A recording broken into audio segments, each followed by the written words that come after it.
pengertian secara bahasa, maka pengertiannya adalah singkat, padat, dan jelas. Ya, ulangi lagi. Ketika pengertiannya adalah secara bahasa, maka pengertiannya adalah singkat, padat, dan jelas. Tidak bertele-tele. Ya. Kemudian pengertian berikutnya yaitu pengertian secara terminologi atau secara istilah. Ya. Kalau pengertian secara istilah ini, maka di sana ada pengembangan. Ya, ada pengembangan di dalamnya. Ya. Kemudian pokok bahasan berikutnya adalah sejarah munculnya balaghah. Kalau kita sudah tahu pengertiannya apa, secara bahasa, secara istilah itu apa, ya, mari kita pelajari sejarahnya. Kenapa Allah Subhanahu wa taala memberikan balaghah di dalam Al-Qur'an? Kemudian setelah kita mengetahui sejarahnya dan kita ingin mempelajarinya, ya, kita harus tahu dulu apa faedah yang kita dapatkan setelah kita mempelajari balaghah. Kenapa sih kita harus mempelajari balaghah? Apa hukum mempelajari balaghah? Ya, tentu saja hukumnya apa? Fardu kifayah. Ya, idza qama bihil ba'du saqatal ismu 'anil akharin. Kalau sebagian orang sudah melakukan, maka yang lain tidak harus melakukannya, ya. Itu ya. Kemudian macam-macam ilmu balaghah, ya. Macam-macam ilmu balaghah nanti akan dibahas, ada apa saja sih di dalam balaghah. Jadi kita ibaratkan balaghah ini adalah sebuah dapur, ya, dan di dalamnya terdapat alat-alat, ya, dan alat-alat tersebutlah yang disebut dengan ilmu-ilmu balaghah tersebut. Nah, kita langsung masuk ke pengertiannya. Definisi balaghah, ya. Seperti yang disebutkan barusan, ya, bahwasannya balaghah diambil dari fiil balagha yablughu. Ya. Allah Subhanahu wa taala mengatakan, "Idza balaghal atfalu al-hulma." Apabila seorang anak laki-laki itu sudah bermimpi basah, sudah baligh. Apa maksud daripada baligh? Sudah sampai. Ya, sudah menjadi mukallaf. Dosanya tidak ditanggung lagi sama orang tua, tapi ditanggung sama dirinya sendiri. Sudah masuk ke dalam ayat Allah, wala taziru waziratu wizra ukhra. Setiap masing-masing orang tidak menanggung dosa saudaranya yang lain, ya. Jadi diambil dari kata fi'il balagha yablughu bulughan, ya, yang memiliki arti telah sampai. Nah, secara bahasa simpel. Telah sampai, telah tiba, ya, dipahami, itu boleh. Nah, kemudian secara istilah adalah ilmu yang membahas tentang kefasihan sebuah ucapan dalam keadaan tertentu. Ya, diulangi lagi, ilmu yang membahas tentang fasihnya sebuah ucapan dalam keadaan tertentu. Artinya seperti ini, teman-teman. Tentu saja ketika kita berbicara dengan tamu yang dia itu merupakan orang kaya, dia itu merupakan seorang yang terpelajar, maka kita gunakan kalimat-kalimat yang menunjukkan bahwa kita juga seorang pelajar. Ya. Kita tunjukkan bahasa intelek kita. Dalam bahasa Indonesia ada namanya bahasa intelek. Nah, tentu saja berbeda ketika kita ngobrol dengan anak jalanan misalnya. Gak mungkin kita menggunakan kata-kata intelek, ya. Gak mungkin kita menggunakan bahasa Arab yang fusha misalnya, ya. Jadi kita sesuaikan dengan kadar yang mereka pahami. Itu maksud daripada balaghah. Kalau kita ngobrol dengan anak-anak kecil, ya, menyuruh mereka untuk istirahat, bilangnya apa? Ayo pada bubuk, ya. Ayo pada bubuk. Bubuk itu kalau orang dewasa, kita ngomong ke orang dewasa, bubuk dulu kamu. Dia bakal jijik, apa-apaan gitu kan. Ya, jadi itu maksud daripada balaghah. Ya. Bubuk itu digunakan untuk anak-anak. Ya, sedangkan untuk yang dewasa istirahat, tidur, ya, rebahan, sana rebahan dulu, ya, itu lebih balik, ya, balaghahnya lebih dapat daripada kita ngomong ke orang dewasa, sana bobo, ya, itu apa namanya tidak masuk ke dalam hati orang dewasa tersebut. Bahkan menurut dia itu adalah merupakan kalimat yang jijik menurut dia, karena tidak sesuai dengan kadarnya, ya, seperti itu. Begitupun ketika kita disuruh oleh ibu kita, ya, misalnya, ketika ibu kita mengatakan, kalau di Cirebon, ya, orang tua memanggil anak laki-lakinya itu dengan sebutan kacung, cung, ya, tolong belikan minyak, datangnya jam 1 pagi ya, soalnya minyaknya lagi langka, ya bu, ya. Sebutan cung itu adalah baligh dari siapa? Dari ibu ke anaknya. Tapi kalau orang lain ke kita dipanggil cung, kita tidak terima. Kenapa? Karena itu sebagai bentuk tahqir, sebagai bentuk ejekan. Ya. Cung, ya, berbeda. Dan ketika kita mengucapkan pun, ya, berikan kanan, berikan nada yang berbeda. Kalau kita sayang, kita bilang cung, itu artinya kita sayang. Tapi kalau kita bilangnya cung, sini cung, itu adalah bentuk ejekan, ya. Jadi itu maksud daripada balaghah. Bagaimana kita memilih kalimat-kalimat yang sesuai untuk orang yang mendengar, yang sesuai bagi orang-orang yang melihat, ya. Anilmu mutalaqqi. Ya, jadi itu definisi secara bahasa dan juga secara istilahnya. Kemudian nanti at-tarikh, masuk pembahasan tarikh balaghahnya. Awal mula muncul ilmu, ya. Kapan sih ilmu balaghah itu muncul? Ilmu balaghah ini pertama kali dicetuskan oleh Imam As-Sakkaki, ya. Di dalam balaghah kita memiliki Al-Imam As-Sakkaki. Di dalam ilmu bahasa kita memiliki Al-Kisai. Di dalam ilmu nahwu kita memiliki Al-Kisai.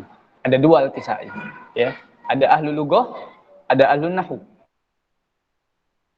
Tapi kita sedang membahas balaghah, maka kita berkiblat ke Al-Imam As-Sakkaki.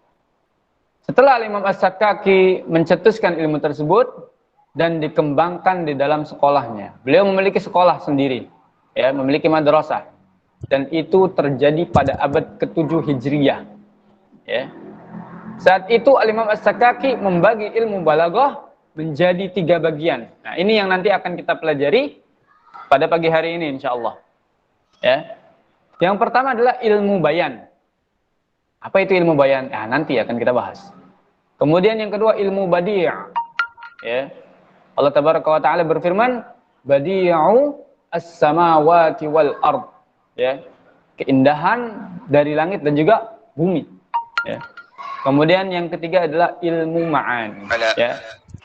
Jadi di dalam balaghah ini akan kita pelajari 3 ilmu. Yang pertama ilmu bayan, insyaallah pada pagi hari ini. Kemudian yang kedua ilmu badi', yang ketiga ilmu ma'ani. Ya, badi' nanti akan kita bahas sesi kedua jam 1 insyaallah, dan ilmu ma'ani akan kita bahas jam 4 sore insyaallah. Nah, karena Allah Azza wa Jalla menjadikan Al-Qur'an sebagai mukjizat yang tidak mampu ditandingi oleh masyarakat Arab manapun. Pada saat itu masyarakat Arab memiliki IQ yang sangat tinggi untuk memberikan atau untuk membuat sebuah syair, ya. Tidak ada yang mampu mengalahkan bangsa Arab.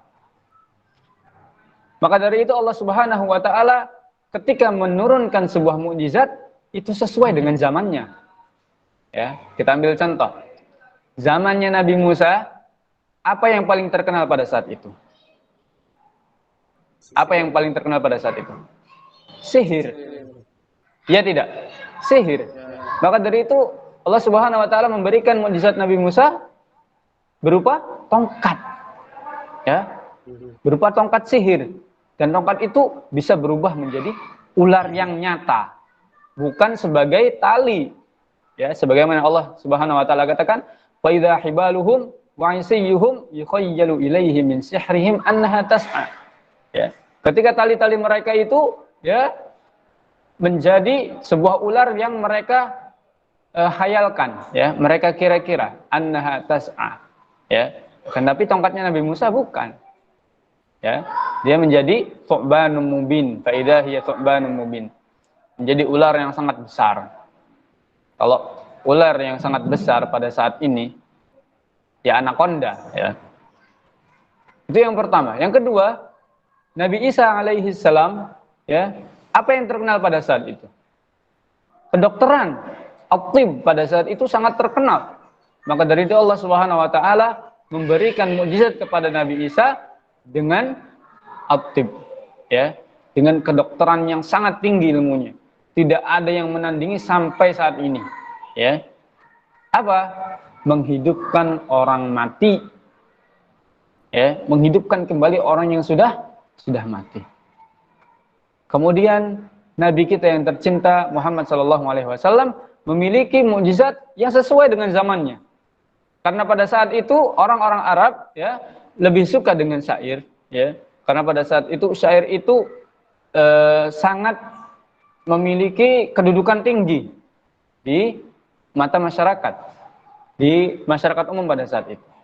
Akhirnya Allah Subhanahu wa taala memberikan mukjizat yang sesuai dengan zamannya, yaitu Al-Qur'an.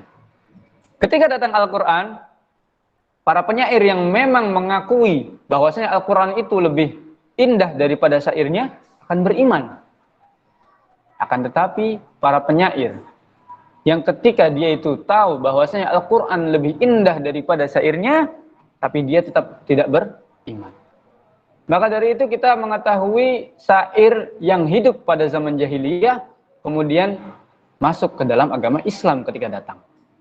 Ya, di antaranya adalah Labid bin Abi Rabi'ah yang mengatakan, ala kulli syai'in ma khalallaha batilu wa kullu na'imin la mahalata zailu.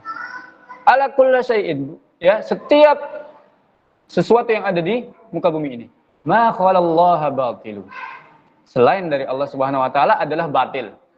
Ya. Ini sesuai dengan firman Allah Subhanahu wa taala yang mengatakan ma khalallaha batil innallaha huwal aliyyul kabir, ya. Kemudian Labid bin Abi Rabi'ah melanjutkan wa kullu na'imin la mahalata zail. Setiap kenikmatan yang ada di muka bumi ini semuanya adalah zail. Semuanya adalah sirna, ya, kecuali nikmat nanti yang akan kita dapatkan insyaallah ketika berada di surga Allah Subhanahu wa taala. Nah, jadi itulah sejarah munculnya balaghah, ya. Pertama kali dicetuskan oleh Al-Imam As-Sakaki pada tahun 7 Hijriyah, ya. Di saat itu Imam As-Sakaki membagi ilmu balaghah menjadi 3. Bayan, badi, ma'ani. Kita singkat menjadi BBM. Nah, gampang kan? BBM. Apa itu ilmu balaghah? Bahasanya apa saja? Bahasanya BBM, ya. Bayan, badi, ma'ani. Beres, ya. Insyaallah mudah. Kemudian setelah kita mengetahui perkembangan atau tarikh, ya, sejarah singkat daripada balaghah, kita harus mengetahui juga perjalanannya, perkembangannya dari masa ke masa. Karena pada setiap masa balaghah itu berbeda, ya. Contohnya kita ambil ketika jahiliyah, orang-orang zaman ini, ya, dikenal dengan bahasanya yang sangat indah. Pemilihan katanya, diksinya itu sangat tepat, sangat cocok dengan tema yang dia bawakan. Ya. Ketika contohnya ketika seorang penyair itu membawakan tema peperangan, nggak mungkin dia mengatakan zahaba. Bedakan antara pergi dan pergi dengan cepat. Zahaba wan tolaqo. Zahaba pergi pelan-pelan, malas-malasan perangnya. Ya. Tapi kalau intolako, semangat perginya. Ya, mereka sangat pandai untuk memilih diksi tersebut. Kemampuan mereka datang tanpa mempelajari bahasa. Artinya sudah dari fitrahnya. Ya. Ini kalau masa jahiliyah, ya, karena orang-orang pada zaman itu belum imtizaj, belum bercampur aduk dengan negeri manapun, ya. Baik itu dengan negeri Persia, dengan negeri Romawi, ya, itu belum bercampur. Maka dari itu bahasanya masih murni. Itu zaman jahiliyah.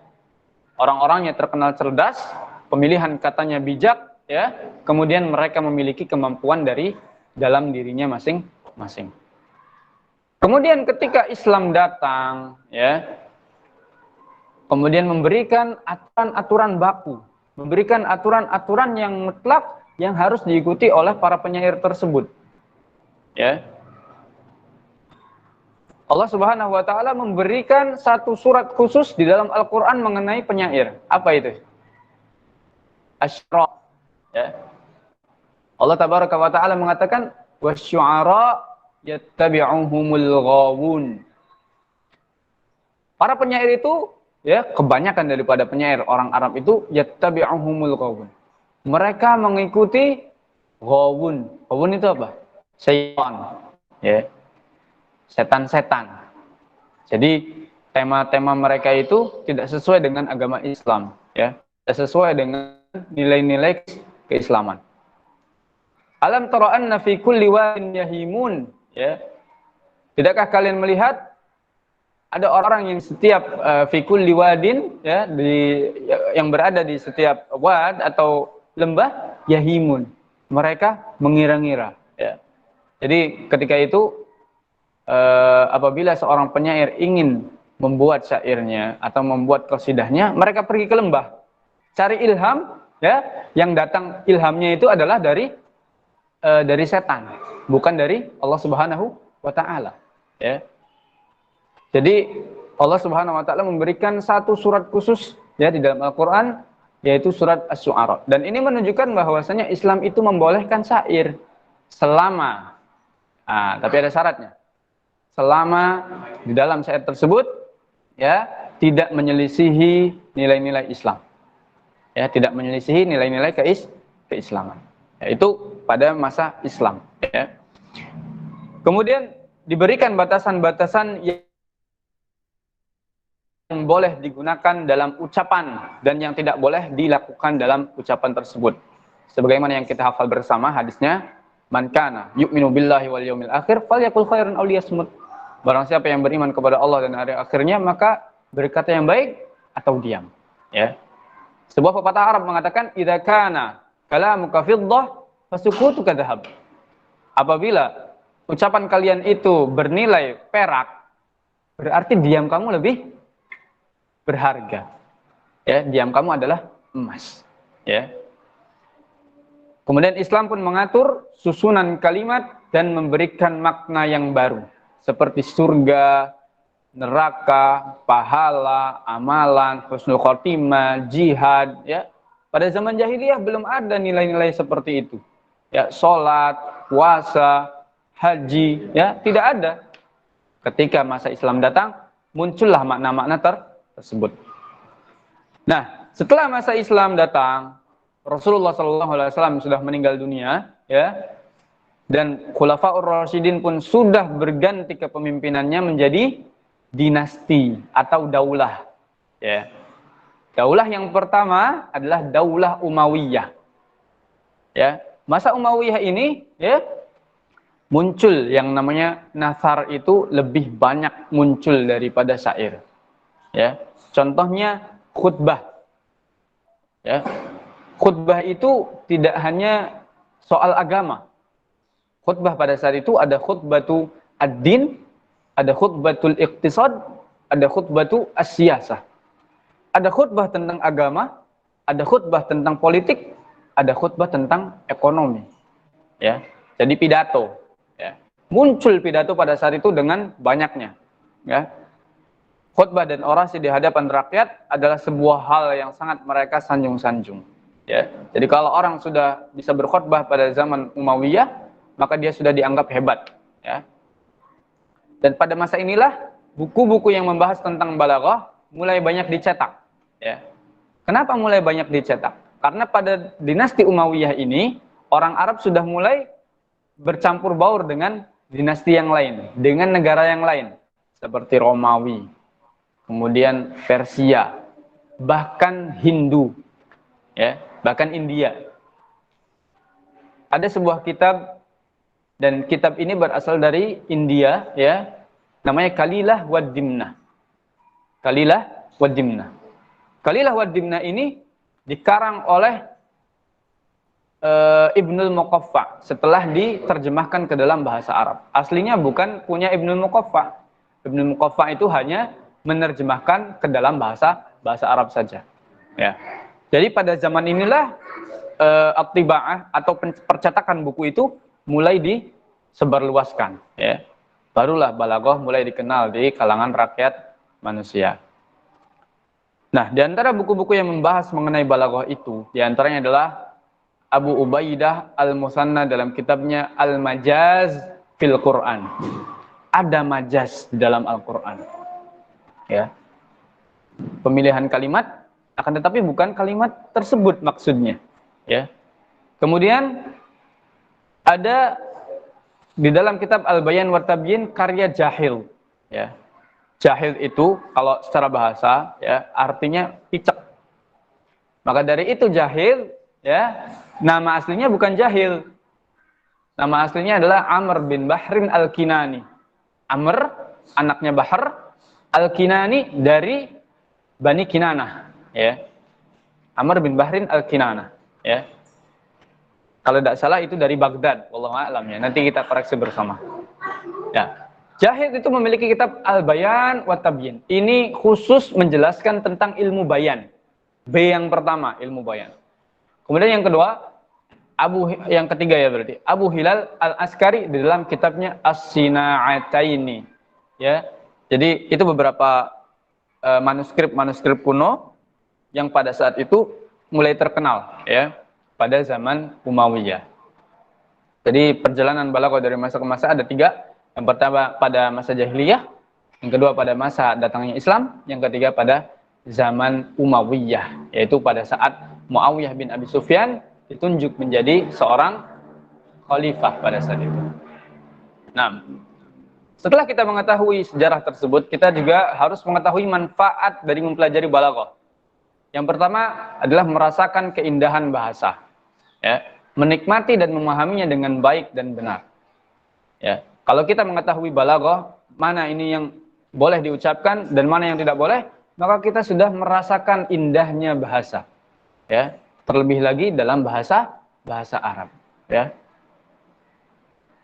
Kita ambil satu contoh, yang dimana Allah Tabaraka wa Ta'ala mengatakan dalam surat Az-Zumar, ya, wasiqal ladzina kafaru ila jahannama zumar hatta idza ja'uha futihat abwabuha.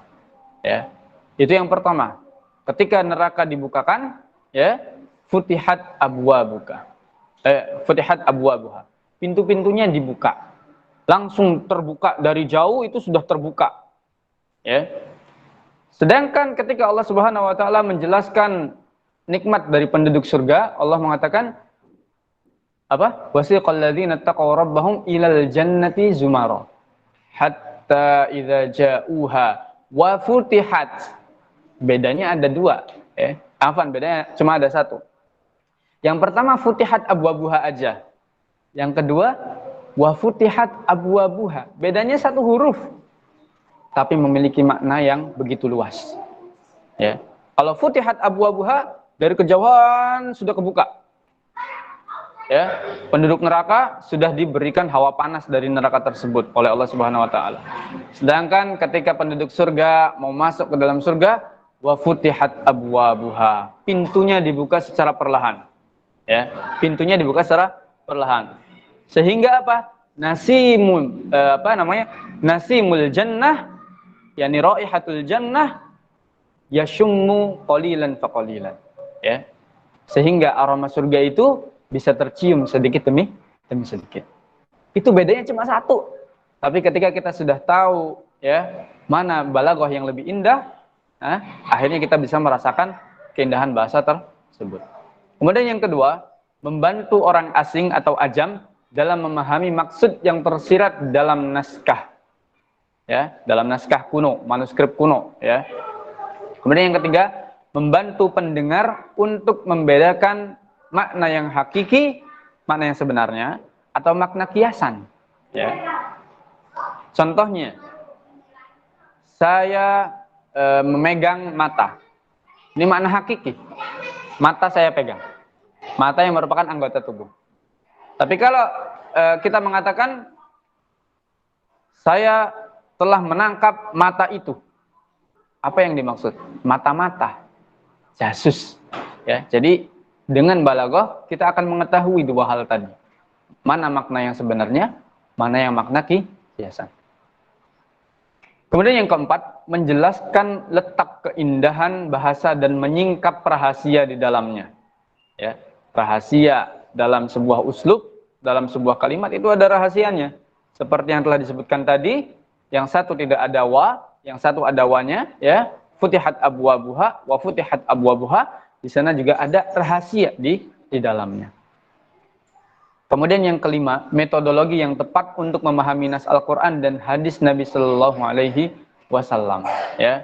Di antara metodologi untuk kita memahami ucapan atau perkataan Allah Subhanahu wa taala, ya, dan juga ucapan nabinya dalam hadis, ya, itu dengan metode al-balaghi, tahlil balaghi, ya, dengan menggunakan metodologi, ya, menerapkan ilmu balaghah.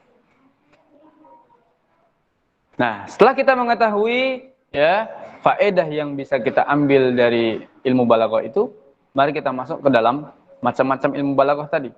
Yang pertama, yang pertama bayan. Yang B yang kedua badi. Kemudian yang ketiga adalah M. PBM. PBM adalah balaghah bayan. Lalu setelah kita mengetahui ilmu bayan, badi, ya, kemudian ma'ani, kita juga harus tahu gimana sih caranya kita bisa memiliki kemampuan dalam balaghah kita, kemampuan dalam berbicara kita, ya. Dalam Alkitab Al-Bidayah fil Balaghah, ya, dikatakan tidak ada cara terbaik selain dengan mentadaburi ayat Al-Qur'an dan hadis Nabi Shallallahu alaihi wasallam. Tidak ada, ya, yang lebih baik selain ayat Allah dan hadis Nabi. Tidak ada yang lebih baik dari ayat Allah dan hadis Nabi, ya. Dan mengamati perkataan serta hikmah dari ucapan Arab, ya. Setelah kita mengamati ayat Al-Quran, hadis Nabi Shallallahu alaihi wasallam, baru kita masuk ke dalam puisi-puisi orang Arab, hikmah-hikmah orang Arab, ya. Baik itu syairnya maupun prosanya. Ya, sebagian orang mendapatkan kemampuan ini sejak ia lahir, ya, atau biasa kita sebut dengan mauhibah fitriyah, ya. Jadi cara yang pertama seseorang bisa mendapatkan balaghah dengan cara mauhibah fitriyah, ya, fitrah dari dalam dirinya. Kemudian sebagian lagi mendapatkan kemampuan ini dengan giat berlatih dan terus-menerus mengasah kemampuan berbahasa, ya. Yang kedua dengan cara latihan, ya, latihan terus mempelajari apa makna balaghah, kemudian melatih, memberikan contoh, ya. Itu cara yang kedua, ya. Terus melatih retorika puitis, ya, sehingga kita mampu merasakan dan membedakan arti tersirat antara satu lafaz dengan lafaz yang lain, ya. Jadi ada dua cara untuk seseorang itu mendapatkan balaghah. Yang pertama dengan cara mauhibah fitriyah yang Allah Subhanahu wa taala berikan pada saat ia lahir, ya, kecil. Kemudian yang kedua dengan cara dia belajar. Nah, kemudian kita memasuki ilmu bayan, ya. Ilmu yang pertama, B yang pertama adalah bayan. Bayan ini adalah ilmu yang menjelaskan maksud dan arti hakiki sebuah kalimat dengan lafaz yang paling indah saat didengar oleh orang lain, ya. Dan di antara pokok bahasanya adalah suwar al-bayaniyah, ya. Dari mana bayannya ini diambil? Ya. Ini mencakup suar al-bayaniyah, penjelasnya. Kemudian suar al-balaghiyah, ya. Sisi balaghahnya di mana? Kemudian suar al-khayaliyah. Sisi khayalannya itu ada di mana? Ya, jadi ilmu bayan itu mempelajari sisi penjelasan, mempelajari sisi balaghahnya, ya. Kemudian yang ketiga mempelajari sisi khayalnya, sisi imajinasinya. Ya, itu ilmu bayan. Nah, ilmu bayan ya terbagi menjadi 4. Ya. Ilmu bayan terbagi menjadi 4. Yang pertama ada tasbih. Yang kedua ada isti'arah. Yang ketiga ada kinayah. Yang keempat ada majaz mursal. Dan ternyata teman-teman semua, ilmu-ilmu ini terdapat juga di dalam bahasa Indonesia yang kita sebut dengan gaya bahasa. Contohnya tasbih. Tasbih itu ya ketika kita compare, ketika kita bandingkan di dalam bahasa Indonesia, dia memiliki gaya bahasa yang namanya asosiasi. Ya, asosiasi. Asosiasi itu apa sih? Hampir sama dengan tasbih. Ketika kita menggunakan kata bagaikan, seperti, bak, laksana, sebagaimana, ya.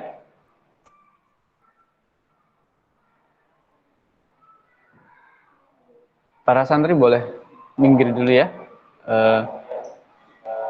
Ini lagi belajar, jangan ada yang ganggu. Kalau mau dengarkan silakan duduk. Ya.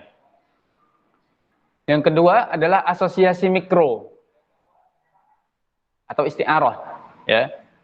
Kalau asosiasi berarti semuanya ada. Kalau mikro berarti kecil.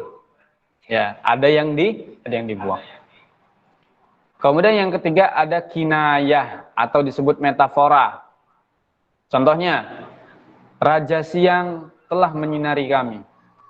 Emang siang ada rajanya. Maksud daripada raja siang adalah matahari. Atau maksud yang lain, ketika kita katakan dia memakan menggunakan sendok emas. Ya, maksudnya apa? Dia orang kaya. Ya. Atau misalnya lagi, jangan berteman dengan dia. Dia itu panjang tangan. Atau apa maksudnya? Suka mencuri. Itu kinayah. Ternyata ada juga di dalam bahasa Arab. Kemudian yang berikutnya yang terakhir adalah majaz mursal atau semi metafora. Ya, akan kita bahas satu persatu insyaallah. Yang pertama adalah tasbih. Maksud daripada tasbih adalah aqdul mumatsalati baina syai'aini lishtirakihima fi sifatin aw aktsar li'alaqatil musyabahah.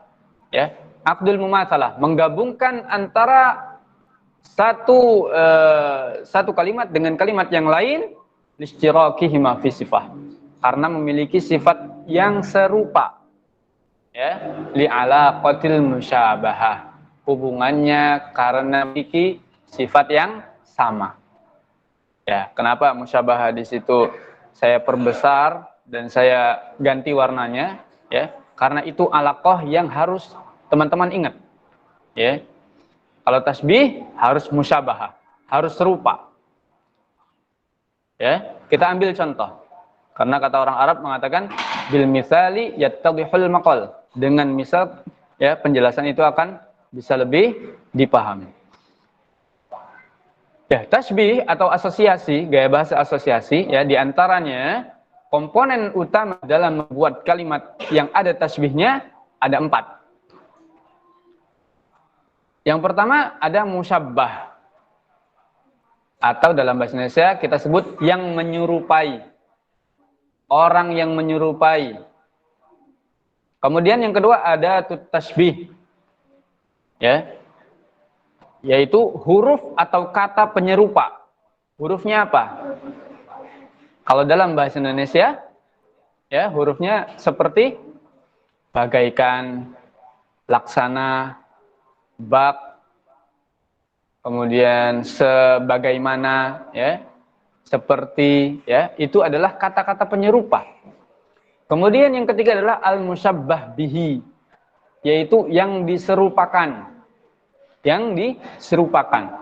Dan musyabbah bihi ini harus majrur, harus kasroh. Awas ya, harus kasroh, jangan dhamma atau jangan fathah. Kemudian yang terakhir adalah wajhus syabah, yaitu hal yang dikaitkan. Ya, dalam hal apa nih dua unsur ini ya bisa bergabung? Ya, misalnya dalam hal keberanian, dalam hal kedermawanan, ya, dalam hal kepahlawanan dan yang lain sebagainya. Kita ambil contoh. Yang pertama adalah Khalidun. Ya, Khalidun kal asadi fis syaja'ati. Khalidun seperti singa dalam keberaniannya. Ya, berarti apa? Khalid memiliki keberanian seperti singa. Ya. Dua unsur ini bisa digabungkan. Khalid unsur pertama, kemudian musyabah bihinya adalah asad, memiliki sifat yang sama, ya, yaitu memiliki sifat pemberani. Ya, contoh lain, al-adu kan-nuri fil bayan, misalnya. Ustadz itu seperti cahaya dalam menerangi. Bisa tidak kita samakan? Bisa. Ya, karena memiliki hal yang sama yang dikaitkan dengan hal yang sama, yaitu penerangan. Penjelasan. Jadi itu komponen utama dalam kalimat tasbih. Nah, ada beberapa ciri tasbih, ya, beberapa jenis tasbih yang dimana salah satunya itu bisa dibuang. Atau dua-duanya dibuang, tinggal dua. Ada, ya, nanti akan kita ambil. Nah, kita akan pelajari macam-macam tasbih. Ya. Yang pertama tasbih mufassal. Ya, tasbih yang disebutkan lengkap dengan 4 komponen tadi. Ada apa saja komponennya? Musyabbah, adatut tasbih, musyabbah bihi, musyabah. Ya, kalau 4 maka tasbihnya disebut tasbih mufassal. Ya, mufassal itu memiliki terperinci. Kemudian yang kedua, tasbih mujmal. Ya. Apa yang dibuang di dalam tasbih? Hal yang dikaitkan, yaitu yaitu wajhus syabah. Ya, wajh syabahnya di. Kemudian ketiga adalah ya. Yang dibuang adalah huruf penyerupa dan hal yang dikaitkan. Ya, yaitu adatut tasbih dan wajhus syabahnya. Semuanya dibuang, tinggal ada musyabbah, ada musyabbah bihinya saja.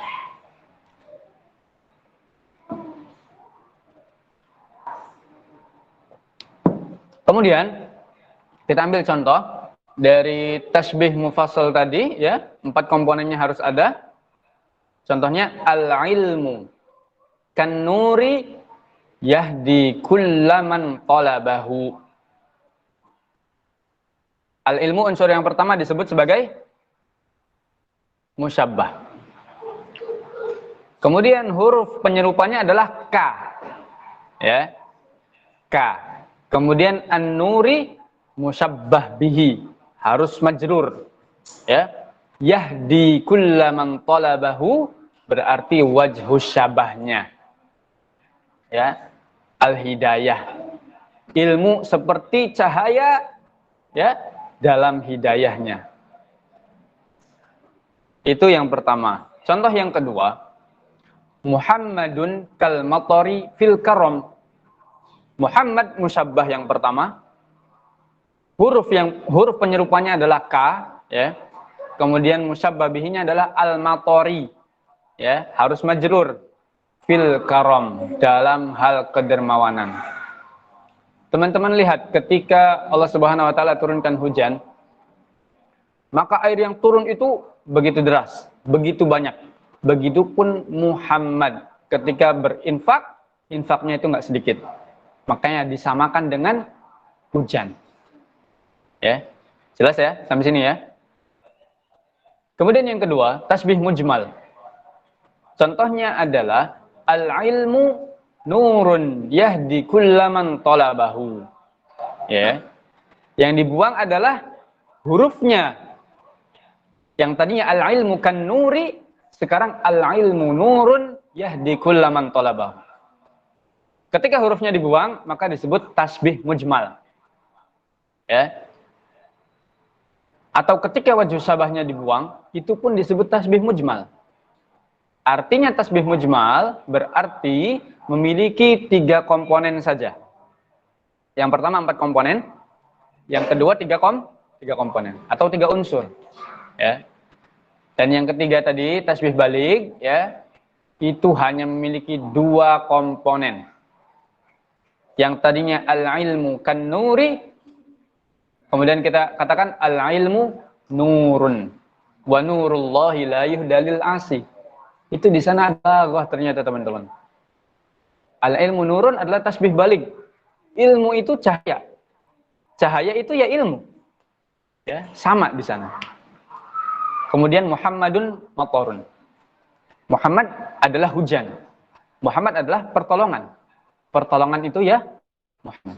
Karena pertolongan itu biasanya dibawakan oleh Muhammad. Ya. Jadi kurang lebih seperti itu pembahasan tasbih. Ya. Jadi ada 3. Yang pertama tasbih mufassal, yang kedua tasbih mujmal, yang ketiga tasbih balik. Mufassal punya 4 unsur. Mujmal punya 3 unsur. Kemudian balik punya 2 unsur. Berarti formasi di dalam tasbih 4, 3, 2. Kalau misalnya unsurnya 1 boleh tidak? Tidak boleh. Ya, itu tidak disebut dengan tasbih. Ya. Jadi formasinya ada 4, 3, 2. 4 dalam mufassal, 3 dalam mujmal, 2 dalam balik. Ya, nanti teman-teman contohkan sendiri di rumah. Ya. Kemudian setelah kita mempelajari tasbih tadi, ya, kita pelajari juga tasbih atau semi tasbih yang disebut isti'arah. Karena isti'arah itu adalah tasbih yang dibuang salah satu komponennya, ya, salah satu unsurnya, entah itu musyabbahnya atau musyabbah bihinya, ya, itu dibuang salah satu. Kalau musyabbahnya yang dibuang, kemudian adanya musyabbah bihi, namanya isti'arah tasrihiyah namanya. Kemudian kalau musyabbah bihinya dibuang, adanya musyabbah saja dan ada sifat bagi musyabbah, namanya isti'arah makniyah. Akan kita lihat. Ya. Yang pertama isti'arah tasrihiyah. Isti'arah tasrihiyah contohnya adalah al-khatibu kal asadi alal minbari. Peraturan dalam isti'arah tasrihiyah syaratnya adalah dibuang musyabbahnya. Ya. Kata pertama itu dibuang. Ya, itu isti'arah tasrihiyah. Ketika kata pertama dibuang, maka kita sebut isti'arah tasrihiyah. Ya, tinggal asad saja, al-asadu alal minbari. Ya. Maksud daripada asad itu singa yang ada di atas mimbar itu siapa? Ya khatib. Ya. Jadi khatib itu sama seperti singa ketika di atas mimbar. Ya, tinggal kita buat jumlahnya saja. Ra'aitu asadan 'alal minbari misalnya. Ya, aku melihat singa sedang khutbah di atas mimbarnya. Ya. 'Alal minbar, ya. Di atas mimbar itu tidak mungkin singa berada di atas mimbar. Yang ada di atas mimbar siapa? Khatib, ya. Kemudian isti'arah yang kedua, atau kita tambahkan contoh yang lain, misalnya ya, seperti tadi Muhammadun kal matori fil karami, ya. Misalnya, ra'aitu mataran yamshi fis suqi. Aku melihat hujan berjalan di tengah-tengah pasar. Ya, nggak mungkin hujan berjalan. Mungkin tidak adik-adik yang ada di sini hujan berjalan. Mungkin tidak hujan berjalan. Tidak mungkin. Yang berjalan siapa? Manusia yang berjalan ya. Jadi maksud daripada mator di situ, hujan di situ adalah Muhammad tadi, ya. Jadi kalau ada sifat yang dikhususkan untuk seorang manusia, ya, maka itu disebut dengan isti'arah tasrihiyah, ya. Kemudian yang berikutnya, ya, adalah isti'arah mak.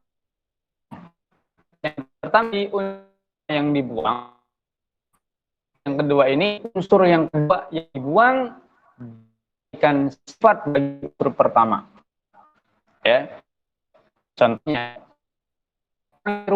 kapoi koroda sobahi, penyair itu seperti burung, ya, yang berkicau di pagi hari, ya. Mana unsur yang pertama? Asyair, ya. Mana unsur yang kedua? At-thairi. Di dalam isti'arah makniyah syaratnya adalah dibuang unsur yang kedua, toirnya dihapus, ya, tinggal tersisa asyair, ya. Maka kita katakan asyairu gharrada fis sabahi, syair itu berkicau di pagi hari. Yang berkicau siapa? Burung, bukan penyair, ya. Maka dari itu ini disebut isti'arah makniyah karena disebutkan sifat bagi unsur tadi. Macam-macam daripada isti'arah, ya. Mudah-mudahan tasbih dan juga isti'arah penjelasannya cukup jelas, ya. Mudah-mudahan mungkin nanti akan ambil siang hari dan al-mabahis nanti akan kita ambil pada sesi berikutnya. Sampai sini kira-kira ada yang mau ditanyakan ke, maka saya akan Fadl Al-Akh Rizky, barang pertanyaan mohon untuk dipandu.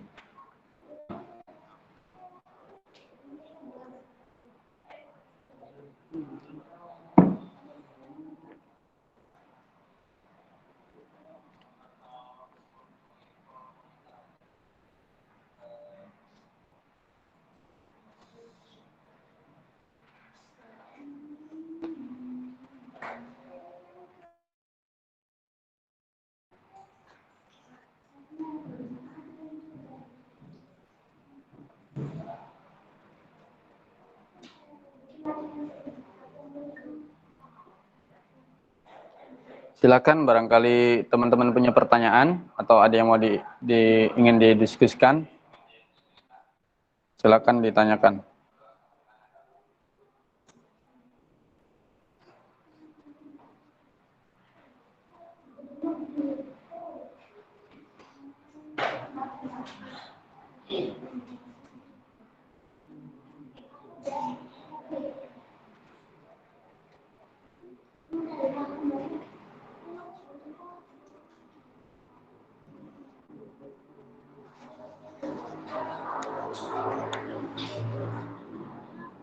Yang tadi hadir berapa orang?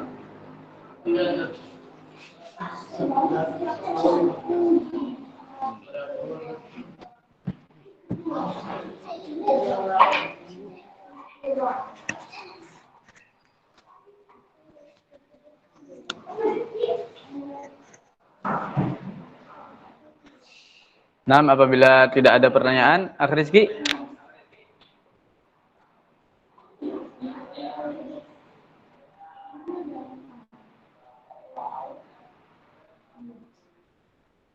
Ya, alhamdulillah kalau tidak ada pertanyaan, kita cukupkan pertemuan kita pada sesi pertama ini. Hadza wa sallallahu ala nabiyyina Muhammadin. Oh, sebentar. Nah. Silakan.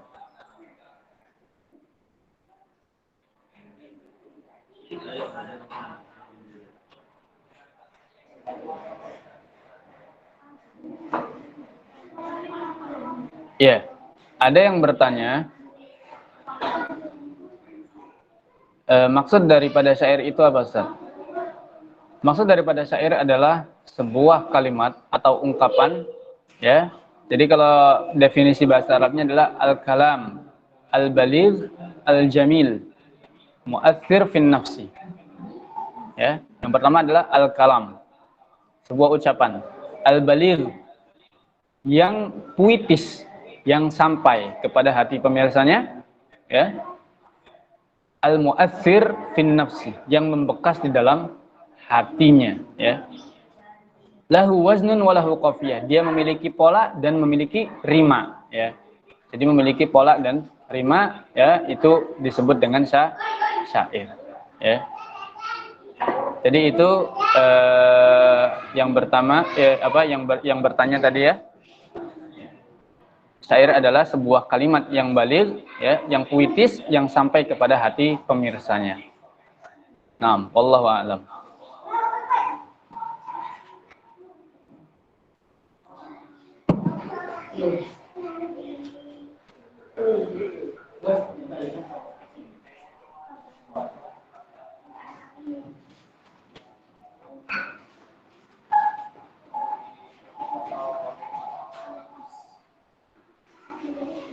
Kalau sudah tidak ada, silakan ditutup aja, Akh Rizky. Jazakumullah khairan.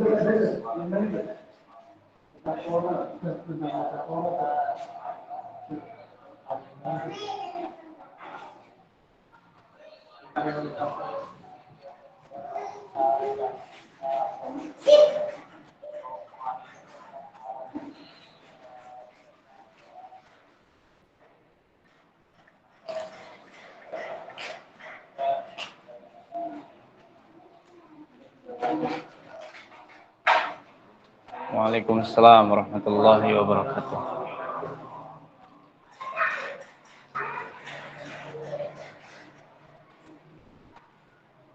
Eh, ada yang bertanya tentang metafora, nanti akan kita bahas pada sesi berikutnya, ya, insya Allah.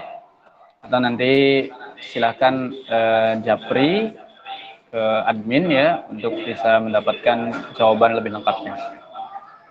Hadza wa sallallahu ala nabiyyina Muhammadin. Wassalamualaikum warahmatullahi wabarakatuh.